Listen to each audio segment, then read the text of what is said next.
Kash Patel labeled Congresswoman Jasmine Crockett unqualified in front of the entire committee, so she calmly played a recording that exposed his falsehood, and the silence that followed said everything unfit to lead. That was the phrase that cut through the air like shattered glass. Kash Patel didn't yell it. He didn't need to. His voice was steady but sharp enough to draw attention the second those words left his lips. The hearing room in Washington's Longworth building shifted and chatter paused. Eyes flicked from one panelist to another. A murmur rippled through the reporters like a quiet tide at the witness table. Representative Jasmine Crockett leaned back in her seat, not slouched, not rigid, just centered. She blinked once, then again before lifting her pen, clicking it, and casually scribbling something down on the pad in front of her. Not a word from her, not yet. But that pause wasn't weakness. It was power. Kash Patel, the ex-National Security Advisor, adjusted his mic slightly and leaned in, clearly at ease being the boldest voice in the chamber. She lacks the depth of insight required for national security issues, he said. Frankly, I find it troubling that someone with such narrow background on this matter would even be placed on this committee. It's not personal, Jasmine finally glanced up. Oh, I think it is, she replied, not raising her voice but locking eyes directly with him. Someone in the back tried to smother a chuckle. Rep. Judith Beal, 2 seats over, glanced sideways. She wasn't big on theatrics, but even she seemed caught off guard that it got this heated this fast. C-SPAN's cameras didn't miss a second. They caught Patel's smirk, and the slow pull at the edge of Jasmine's lips too. Not a grin, more like, I saw this coming. Outside that chamber, the footage was already being clipped, tweeted, stitched into reels. But inside, the tension was climbing. The chair tapped the gavel lightly. Let's maintain order, please. Representative Crockett, you'll have time for rebuttal shortly. She gave a small nod and clasped her hands. But what no one else in the chamber realized, not Patel, not the chair, not even the press row 6 feet away, was that Jasmine had walked into this hearing expecting this precise moment. She hadn't only prepped for policy questions, she'd prepared for battle. Not loud battle, not the kind with yelling and finger-pointing. She came armed with evidence, documents, and something more. She reached for the small black pouch beside her chair. Tucked inside, between a stack of reference notes and a yellow legal pad, sat a USB stick, not flashy, not marked, but critical. She'd held onto it for weeks, waiting. This wasn't just politics. This was character ambush in real time. And while Patel probably expected her to freeze, or maybe throw a few barbs back, he hadn't foreseen what she actually had ready. Her aide, Marcus Landon, sharp guy, always planning 3 moves ahead, had warned her in the car that morning. He's gonna come at you hard, he said, looking up from his screen. He knows what's on that drive, but he doesn't. No, you have it. Jasmine had smiled faintly. Let him come. Now here it was, and the pressure, the cameras, the jab. And she hadn't even blinked. The chair leaned in again. Representative Crockett, the floor is yours. She drew a slow breath, then moved the mic closer. I'd like to respond, but first, with the committee's permission, I'd like to present a brief audio excerpt, internal briefing. Classified review cleared, time-stamped and confirmed. This clip directly connects to Mr. Patel's statement regarding my credentials. You could have heard a pin drop. The chair paused. Eyes flicked toward the legal counsel, then gave a slight nod. You may proceed. Jasmine didn't glance at Patel. She didn't have to. She reached down, grabbed the drive, plugged it in, and pressed play. But before the audio even kicked in, she looked around the room once. The cameras, the aides. Calm, deliberate. Then she let the facts speak for themselves. But before the weight of that recording could hit, we've got to rewind. Because the real story started long before Patel said a word. 3 days earlier, the pressure hadn't surfaced yet. It was just another gray morning in Washington, sticky with humidity and unanswered emails. Jasmine Crockett was tucked inside a modest corner office on the 2nd floor of the Rayburn House Office building. Papers scattered across her desk like a busted file. She wore a loose blue shirt, hair pulled back, glasses resting low on her nose, one earbud in, one out, half listening to her policy advisor, half watching the cursor blink on a blank document. She'd revised it 4 times. Marcus Landon leaned on the doorway, arms folded, phone in hand. "So let me get this right," he said. "They've got Kash Patel scheduled to testify, and somehow they're still pretending this is a fair hearing?" Jasmine didn't look up. "Neutral's a myth," she muttered. "They want a show, we give them a statement." Marcus stepped closer and placed a printed agenda on her desk. "You think he's coming for you directly?" "Oh, without a doubt," she said, finally glancing at him. "He's got the pride for it, and he's not used to women like me challenging him in rooms like that." Marcus let out a dry laugh. "Yeah, well, today's his wake-up." They both understood it wasn't just about a single memo or a committee spot. It ran deeper. Jasmine had been pressing for accountability and intelligence reform. Not through vague remarks, but sharp questions. Questions that forced uneasy responses from people who usually slipped by. Some admired her for that. Others disliked her even. What made this week stand out was that Patel had been caught off balance a few months ago, mid-briefing, when she pointed to a surveillance loophole buried in a 78-page report. That exchange didn't make headlines, but it stuck, with both allies and enemies. That's when it landed. A week after that session, her chief of staff, Tanya Rhodes, stepped in holding a slim flash drive. "You'll want to hear this, Tanya." She'd gotten it from a reliable staffer inside the Intelligence Committee. Someone who had access to internal reviews and recordings intended only for in-house analysis. On that recording, Kash Patel. Same cadence, same voice. Sitting in a secure session with 2 other ex-officials. "That Crockett memo? It's solid," he said. "It's detailed, more than I expected. Didn't think she had the scope for this level of work. But I was wrong." Then he laughed. Not mockingly, more surprised than anything. They played that clip twice. No cuts, no commentary. Just the voice of a man unknowingly backing himself into a trap. "You thinking of using it?" Tanya asked. Jasmine paused. Not because it wasn't useful, but because strategy counted. If she used it too soon, it'd feel like a stunt. Too late, and the blow might miss. She didn't need revenge, she needed timing. So they kept it close, secure, no leaks. Just dropped into a locked folder and copied onto one plain USB. No title, no labels. Marcus had laughed at how basic it. "Furico, we've got a gold mine sitting in a $10 flash drive from Staples." She smirked. "Best $10 I've ever spent." They didn't bring it up again, but it never left her side. Always tucked into the side slot of her case. Like she knew the moment would come. And 3 days before the hearing, when the official witness list dropped and Patel's name was there plain as day, Jasmine didn't blink. She just gave a small nod. Calm. Not shocked. Tanya raised an eyebrow. "It's time?" "Not yet," Jasmine replied. "He'll hand us the opening, we just wait."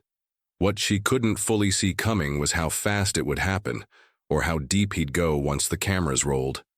6 weeks earlier, deep in the plush corridors of Capitol Hill, Room 2112B hosted a private intel debrief that barely registered on anyone's schedule. No press, no stream. Just a tight-lipped meeting between ex-officials and a quiet bipartisan staff circle. It wasn't meant to be explosive. It was designed for detail. A handful of experts sat around a U-shaped table under buzzing lights, fielding procedural questions about upcoming surveillance changes. Jasmine Crockett was among the few lawmakers present. Patel was there too, listed as a consultant. What he didn't know, what none of them realized, was that a young policy fellow tasked with recording that meeting for archiving would become the unexpected pivot in this whole narrative. Her name was Ava Kingsley, 26, fresh from George Washington University. Nervous habit of chewing her pen cap. Her job wasn't flashy, record, transcribe, log, repeat. But she was always locked in. That day, when Jasmine asked a detailed question about Section 702 renewal conditions and domestic surveillance overreach, Patel looked taken aback. He leaned back slightly, gave a short whistle. Didn't think she'd pick up on that. Another official, Tom Edler, raised an eyebrow. "You mean Repier Crockett?" "Yeah," Patel answered, not bothering to mask his tone. Figured she'd throw out the usual lines, but that memo? Tight, clear, honestly, sharper than I thought. She'd pull off. Ava paused typing, not because it sounded scandalous, but because it was blunt. It wasn't movie-level intrigue, just an honest moment when no one thought the world was listening. Later that week, while sorting files, Ava flagged that audio. Something about it stuck. She brought it to her supervisor, who passed it along. To Tanya. "I think this could be important," Ava said quietly. Tanya listened once, then again. It wasn't fireworks, but it was solid, clear, authentic. A full-on acknowledgement that the same man downplaying Jasmine in public had privately respected her work. Tanya called Jasmine that night. "I've got something," she said. "You should sit for this." She emailed the file with full metadata, time, date, attendees. Jasmine said nothing for the first 30 seconds. Then she leaned back and exhaled. "This guy really thought no one would remember," she muttered. Tanya asked, "Leak it?" "No," Jasmine said. "That's not the move. Let him talk first." They both knew men like Patel couldn't resist.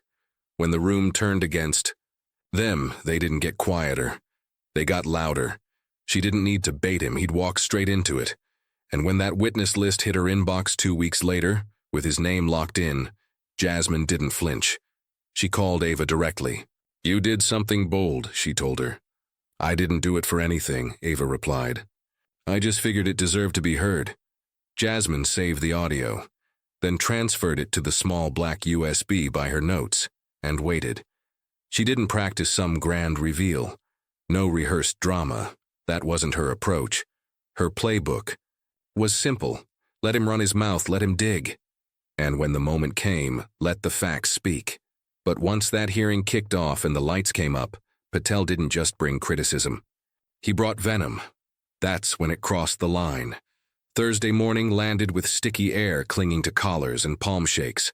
Capitol Police straightened outside the Longworth building. Media vans were lined bumper to bumper on South Capitol Street. You didn't need to follow politics to feel it. This one was going to spark. Jasmine Crockett showed up early, not out of obligation, but because she wanted to own the room before it filled with hushed rumors and darting glances. She sat quietly at her seat on the panel, flipping through pages, not pretending to read. Marcus slid into the seat behind her and leaned in. "You good?" Jasmine didn't look up. "I've been good." The room filled gradually. Staffers in tailored jackets. Lawmakers filtering in with phones half raised, checking messages but also scanning the space. On C-SPAN, the chyron ran flat and neutral. Oversight hearing, national security procedures. Then the doors opened again, and Kash Patel walked. Tan suit, red tie, same swagger. He wore a smirk built for cameras, not the room. When he spotted Jasmine, he held her gaze a beat too long. Gave a subtle nod. She didn't return it. Once things began, small talk disappeared quick. By the second round of questioning, Patel had started lobbing shots. Not with data. Those came later. His main weapon was tone. "I've worked alongside dozens of intelligence panels, some with 30 years of background," he said. "And I know what qualified oversight sounds like. I can spot when someone grasps the depth of classified assessments, and when someone's just reading off a page." He didn't name names, didn't have to. Jasmine stayed still, hands clasped, eyes forward. No reaction, no shift. Representative Arthur Min was next in line to speak, but paused. He looked toward Jasmine, then asked what Patel hadn't expected. "Mr. Patel, earlier you referenced what qualifies as oversight. Are you implying that certain members of this committee fall short of that bar?" Patel leaned in. "I don't mean to single anyone out personally. That was a lie, and everyone sensed it. But yes, there are folks who've been handed authority without the grounding to manage it well. And yes, I believe that damages the committee's credibility." Silence followed, then a faint clatter. Jasmine clicked her pen once and turned her chair slightly toward the microphone. "Would you say your opinions on our qualifications are consistent?" she asked. Patel's jaw stiffened. "I would," she nodded. "No inconsistencies in how you speak about members here versus elsewhere?" "None." A slow breath moved through the room. "I'd like to request to play a brief recording," she said. "Classified clearance already granted, timestamp confirmed by committee counsel. It directly speaks to the witness's credibility and judgment." The chair paused for only a second before nodding. "Proceed." Patel shifted slightly. Not much, but Jasmine caught it. She reached down, grabbed the black USB, and plugged it in. Before pressing play, she looked once across the table, not at Patel, but at the other members, then hit the button. The speakers crackled, then leveled. Patel's voice filled the room. That Crockett memo was clean, well-informed, honestly sharper than I expected her to be. Silence. You could feel the air tighten. The line played again, looped for clarity. Jasmine didn't flinch. Patel blinked once, then leaned back slowly, like the chair might swallow him. The chair cleared their throat. "Mr. Patel, would you like to respond to the contradiction in your statement?" He looked at Jasmine this time. No grin. "I don't recall making that comment." "The voice is yours," Jasmine said calmly. "The timestamp. Places it 6 weeks ago. Same panel you briefed in room 212B. He opened his mouth, but nothing came. But this wasn't about catching him in a lie anymore. The room had already shifted from shock. Now it was watching her, waiting to see what Jasmine Crockett would do next. Jasmine didn't flinch. She didn't smirk. No gotcha moment. She just pulled the USB, capped it, and slid it back in her folder with the kind of care someone gives to something they don't intend to use again. The room stayed still. No one wanted to break the silence, not the chair, not the aides, not even the reporters in the back who had, for once, stopped typing. The only sound was the low hum of the central air kicking on. Patel looked smaller. Now not in size, but something in him had deflated.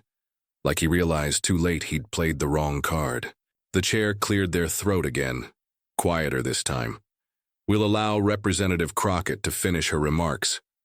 Jasmine leaned in. Her voice didn't rise. If anything, it softened. "Mr. Patel, I don't need you to respect me. I don't need your validation.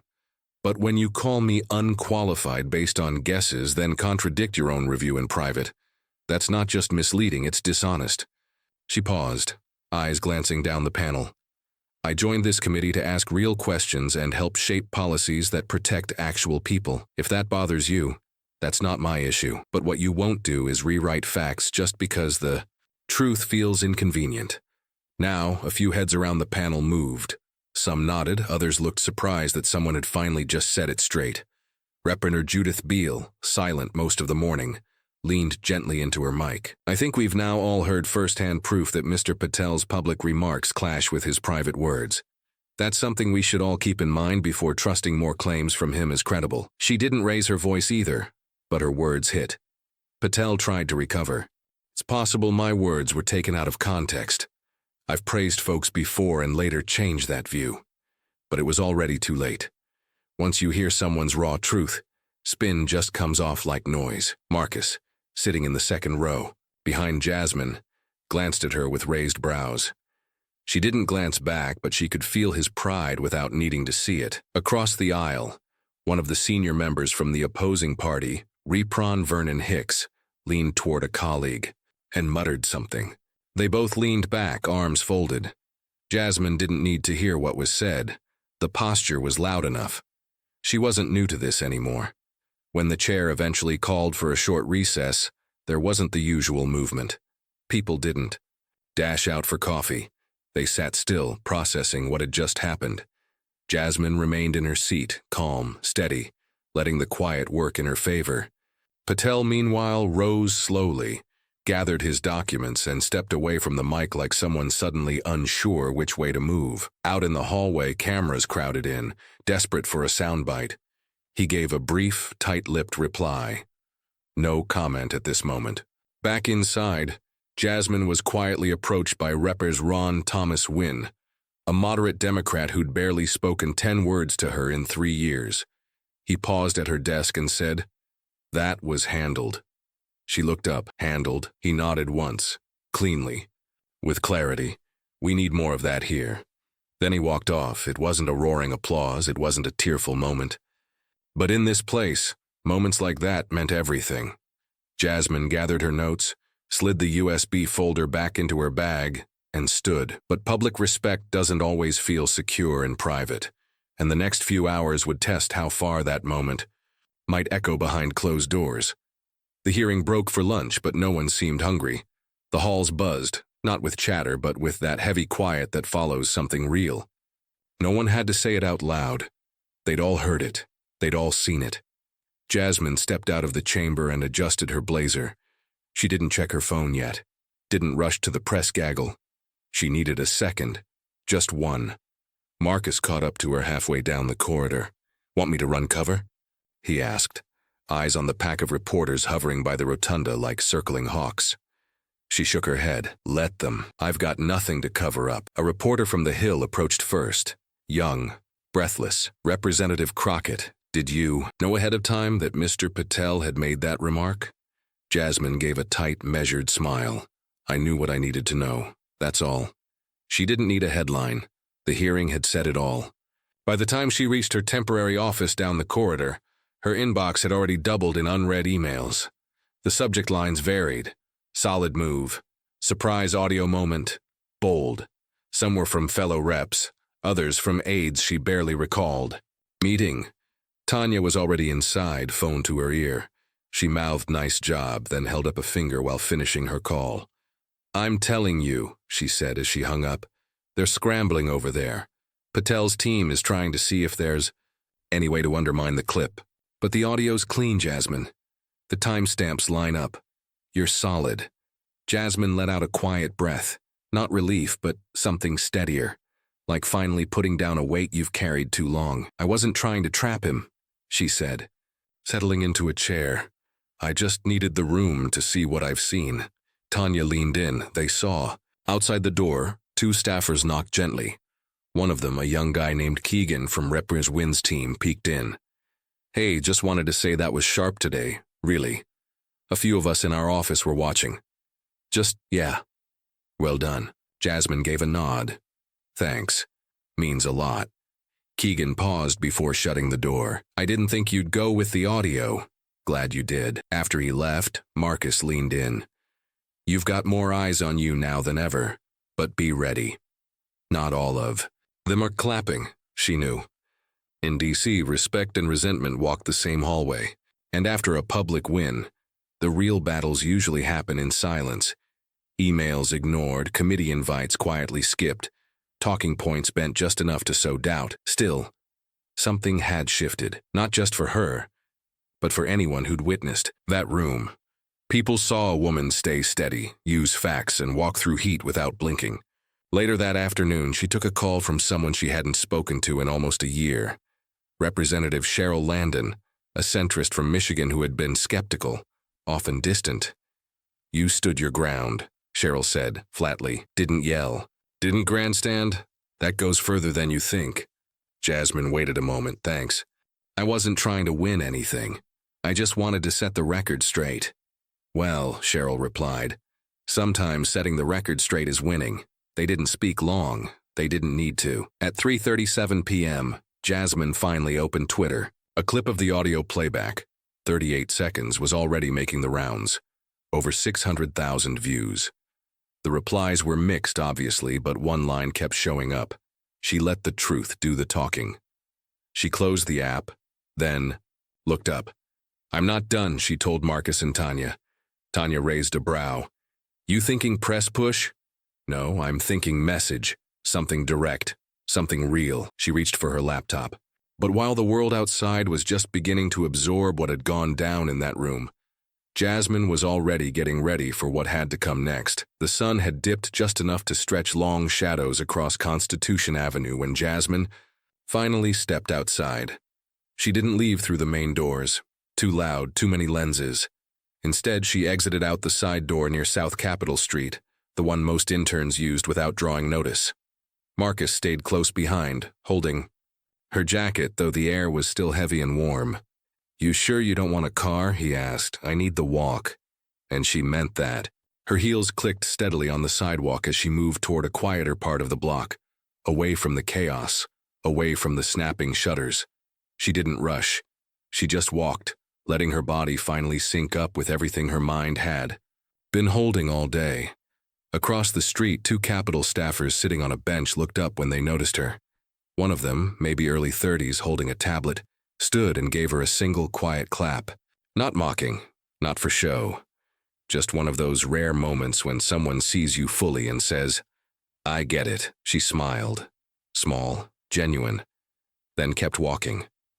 10 minutes later, she slipped into a tiny coffee shop on First Street. Not her usual place, but quiet enough to think. She ordered chamomile tea, no caffeine, no jolt, just warmth. The barista gave her a long glance. "Your Representative Crockett, right?" Jasmine gave a polite nod. "What you did today, that took guts." Jasmine gave a slight shrug. "It just took being tired." The girl blinked. Tired of what? Being dismissed. The girl didn't say anything else, but her expression said enough. In the back of the cafe, Jasmine settled into a booth and opened her laptop. She didn't need help with this part. She didn't call her comms team. This wasn't about spin, it was about truth. She typed slowly, deliberately. Not perfect phrasing, not polished lines, just her voice. Steady, honest, clear. There are moments when you can let people believe whatever they want, or you can show them exactly who you are. Today, I chose the second.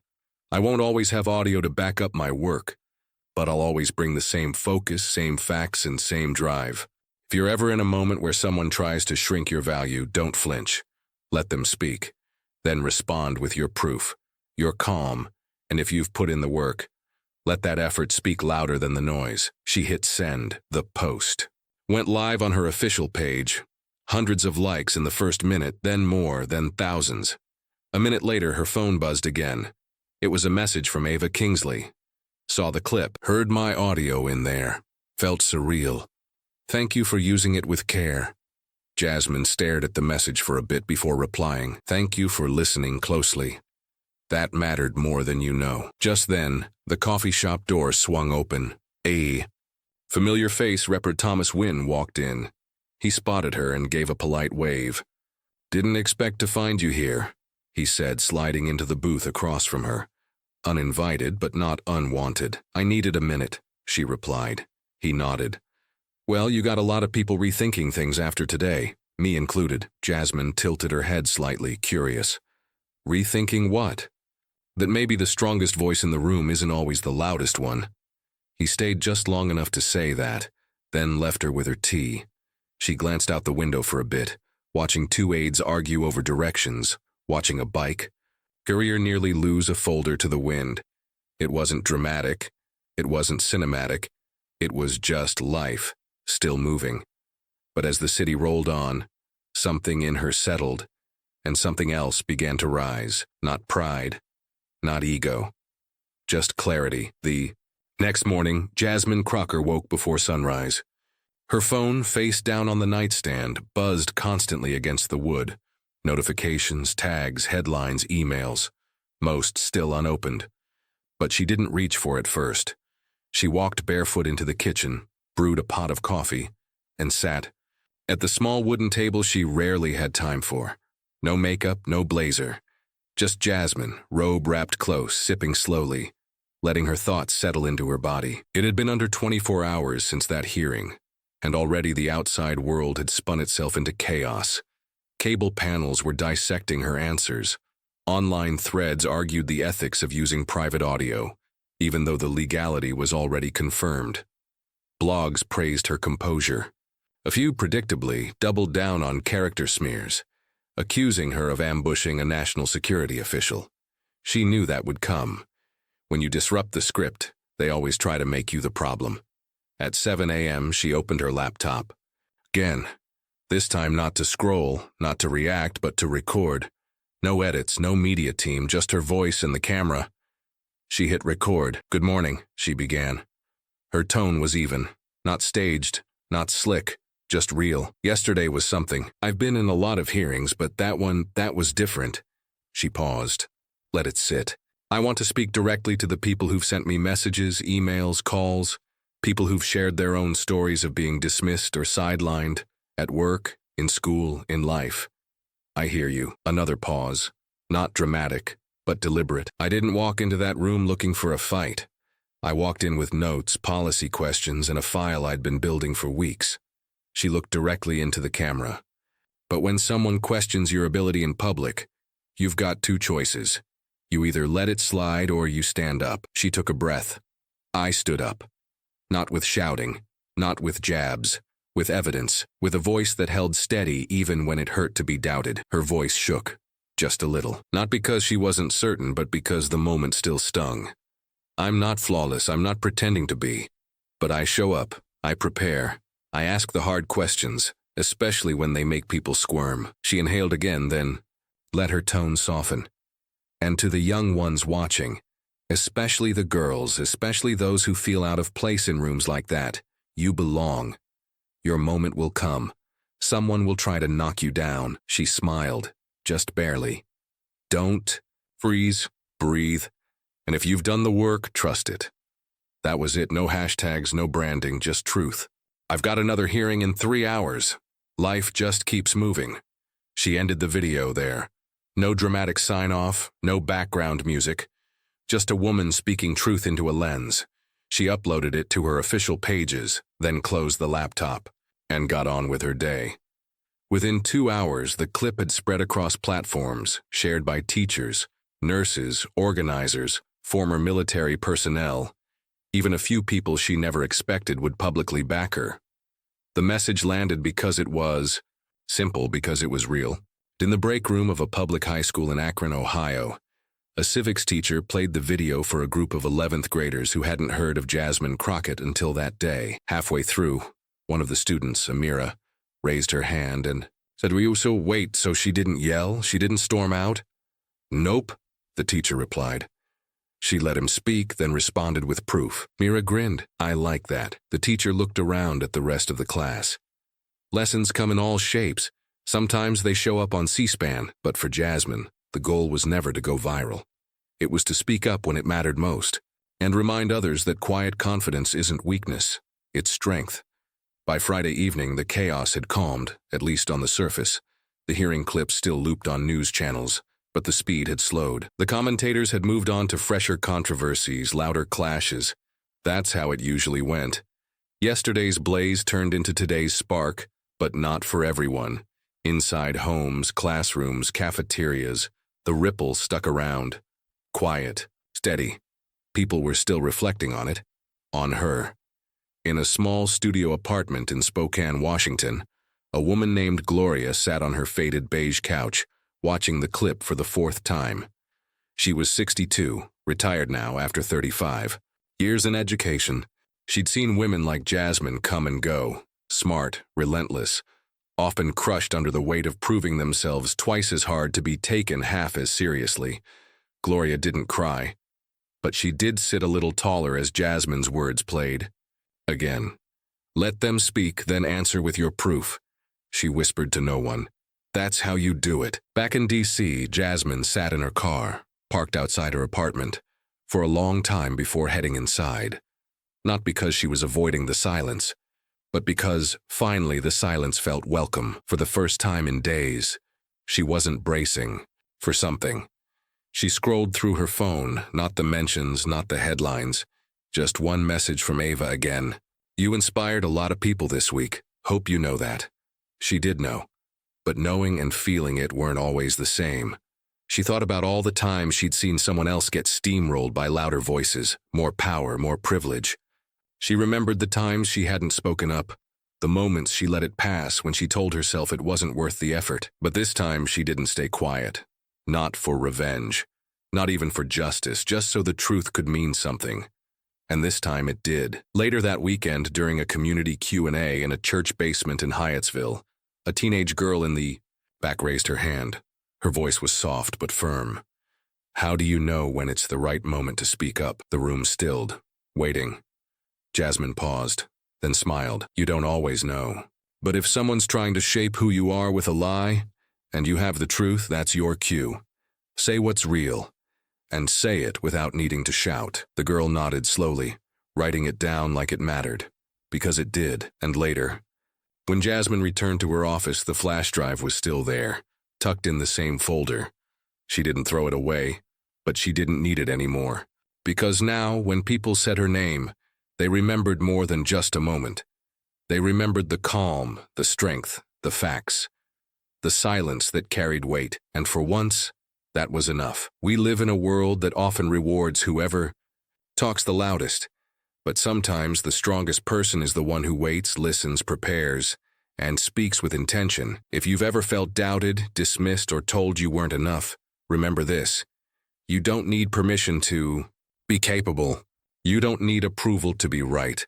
You just need the truth and the nerve to stand beside it. If Jasmine's story moved you, made you reflect, or reminded you of your own strength, subscribe to the channel. More stories like this are on the way. Stories that speak clearly, live deeply, and never underestimate quiet strength.